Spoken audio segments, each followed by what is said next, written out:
Assalamualaikum warahmatullahi wabarakatuh. Halo adik-adik semua, selamat datang di channel pembelajaran ini.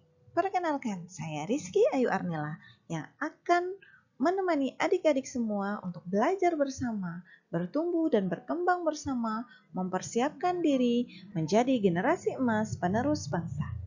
Pada kesempatan kali ini, kita akan mempelajari tentang komunikasi bisnis dalam bahasa Inggris. Sebelum masuk ke materi pembelajaran, ada baiknya kita menyimak quotes berikut. Berjuang itu bergerak. Seseorang yang berjuang dengan sungguh-sungguh tidak akan pernah berdiam diri, karena sesungguhnya kekurangan bukanlah kelemahan dalam sebuah perjuangan, tapi tanda untuk fokus mempertajam kelebihan. Jadi adik-adik, jangan berdiam diri, mari bergerak bersama, belajar bersama, bertumbuh dan berkembang bersama untuk menjadi generasi emas penerus bangsa. Kita akan masuk ke materi pembelajaran. Komunikasi bisnis dalam bahasa Inggris. English for Business Communication. Why? Kenapa kita harus mempelajari bahasa Inggris dalam berkomunikasi bisnis? Tidak lain karena English is international language. Bahasa Inggris adalah bahasa internasional yang digunakan di banyak negara di dunia. Untuk dapat mengembangkan bisnis sampai ke mancanegara, maka berkomunikasi dalam bahasa Inggris merupakan suatu keharusan.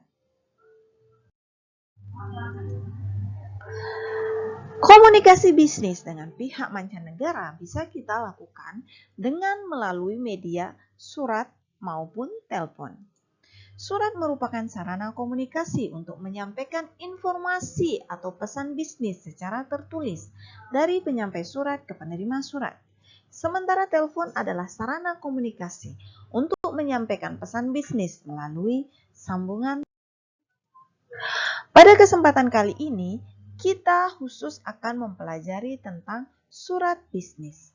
Surat bisnis adalah surat yang digunakan untuk menyampaikan pesan bisnis secara tertulis. Surat secara umum dibagi ke dalam dua macam. Yang pertama adalah surat formal atau surat resmi. Yang kedua adalah surat informal atau surat tidak resmi. Dalam kasus surat bisnis merupakan surat dengan bentuk formal atau surat resmi. Dalam menulis surat formal atau surat bisnis atau surat resmi, kita harus mengikuti ketentuan yang berlaku. Ada beberapa hal yang harus ada di dalam surat bisnis itu. Ini terkait dengan bagian-bagian yang harus ada dalam surat bisnis. Bagian-bagian dari surat bisnis itu antara lain adalah 1. Letterhead atau kepala surat. 2. Deadline atau tanggal. 3. Inside address, alamat yang dituju. 4. Tension line, baris perhatian. 5. Salutation, salam. 6. Subject line, baris persoalan. 7. Body of the letter, badan surat. 8. Complimentary, salam penutup. 9. Signature atau tanda tangan. Yang ke-10, reference or initial atau penulis surat. Kita akan langsung masuk ke contoh surat bisnis. Berikut adalah contoh surat bisnis. Poin pertama, letterhead. Letterhead atau kepala surat merupakan bagian surat yang paling atas. Kepala surat berisi logo, nama, dan alamat lembaga pengirim. Dalam surat ini, Persada Media Publishing, Pahlawan Street nomor 44 Semarang. Email persadamedia@gmail.com. Phone 7768554231. Ini adalah kepala surat. Hanya kurang di logo di sini. Jika perusahaan sudah memiliki logo, maka silakan tampilkan logo di kepala surat. Point number 2. Deadline, tanggal. Cara penulisan tanggal dalam surat bisnis menggunakan dua style. Bisa menggunakan British style, bisa juga menggunakan American style. Penulisan tanggal dengan British style itu dengan urutan bulan, tanggal, kemudian tahun. Sementara dengan American style itu urutannya adalah tanggal, bulan, kemudian tahun. Dalam penulisan tanggal juga perlu diperhatikan bahwa menulis bulan tidak boleh disingkat, harus menulis lengkap.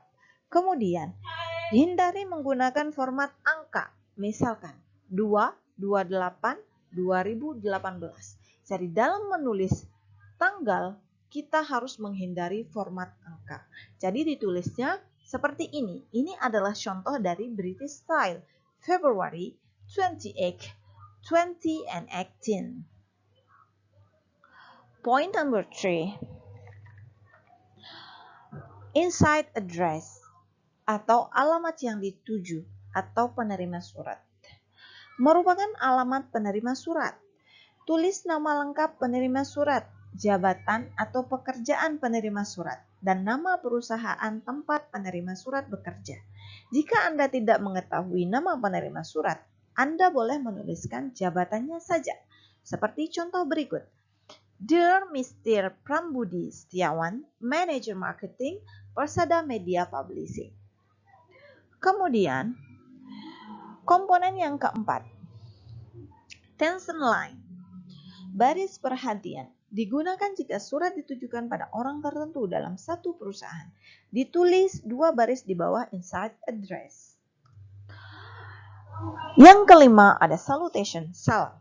Salutation atau salam pembuka surat biasa ditulis dengan sebagai pembuka isi surat. Contohnya, with respect, or we can write dear sir or dear madam.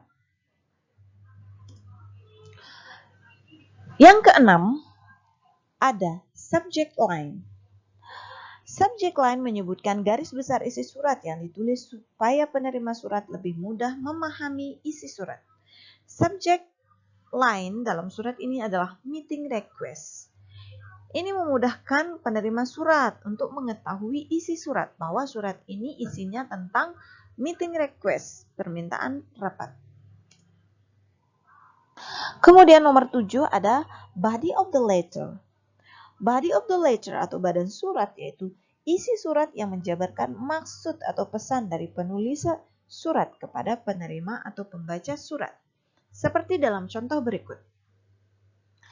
To celebrate the anniversary ceremony of our company, through this letter we invite all managers of Persada Media Publishing to attend preparation meeting which will be held on day/date Monday 12 March 2018 hours 8 p.m. to 12 p.m.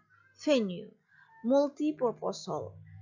Because you are committed in this agenda, we hope that you will be able to come. Thanks for your attention. Poin nomor 8. Complimentary. Salam penutup. Merupakan salam penutup dalam surat bahasa Inggris. Contohnya, sincerely, or your faithfully, dan lain sebagainya. Yang kesembilan adalah signature atau tanda tangan. Signature atau tanda tangan termasuk bagian akhir surat. Tanda tangan berfungsi sebagai salah satu bukti keabsahan surat. Kemudian yang ke-10 adalah reference or initial atau penulis surat. Berisi nama terang dari penulis atau orang yang bertanggung jawab atas surat tersebut. Sebagai contoh, Sanjaya Poniman, Chairman of the Committee. Demikian ini adalah contoh surat bisnis beserta poin-poin atau komponen-komponen yang harus ada di dalam surat bisnis. Terima kasih atas perhatiannya. Demikian materi kita kali ini. Thanks for your attention. If you have any question, you can contact me on rizkyayuarmila@gmail.com. Terima kasih. Assalamualaikum warahmatullahi wabarakatuh.